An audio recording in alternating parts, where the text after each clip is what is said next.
तोहरा ममता में सागर ना समय रे माई। बैठल बनी जा सब के ई जैसे गोर छू के प्रणाम करतनी। एक बार जोरदार ताली बजा के आशीर्वाद दे दी। मंच पर कलाकार बनी हमार गुरुतुल्य गोलू भैया जी, पूनम शर्मा जी, अजीत भैया जी, और भी बहुत सारा कलाकार बनी हमार सनी भैया जी, बिट्टू भैया जी, और एंकर मुकेश अंकल जी, साथ ही साथ इतना यूट्यूबर भैया के देख के मस्त एकदम दिल गदगद हो गए। ऐसे ही प्यार सपोर्ट बनाइए रखी। तो चलिए जब कार्यक्रम में हम आई बनी वही के हिसाब से एगो माँ के गाना हो जाओ।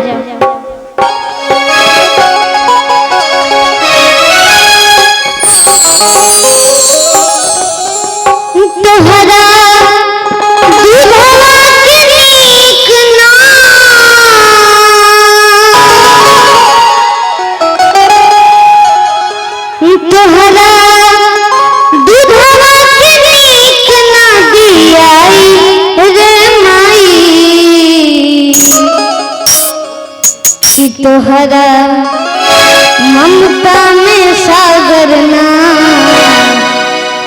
समय रे माई।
चांद से मांगे चमक जोड़िया, सूरज से मांगे वरदान।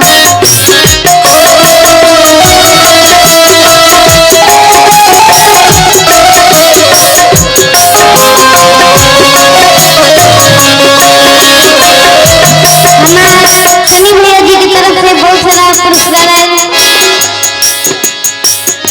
चांद से मांगे चमक जोड़िया, सूरज से मांगे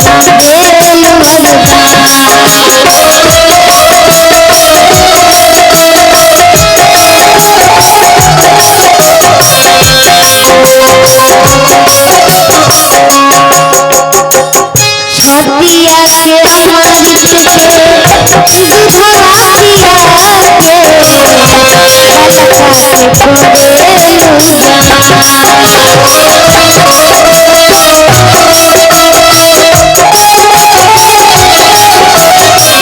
के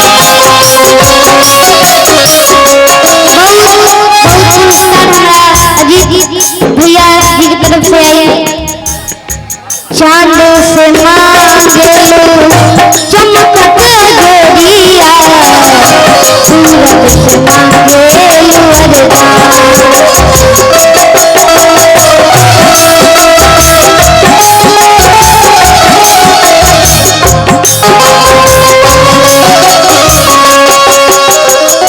छतिया के अमृत के दूधवा पिया के बलका के कोयलू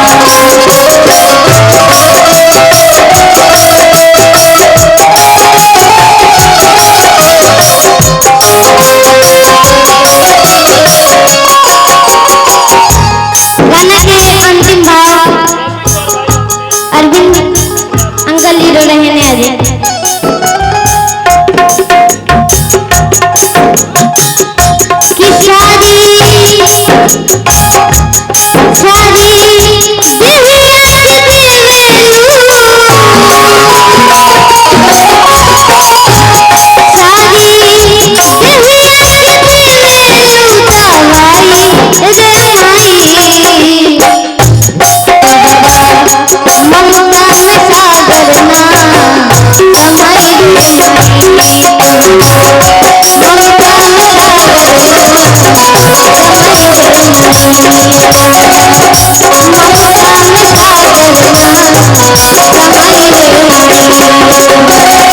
Come on,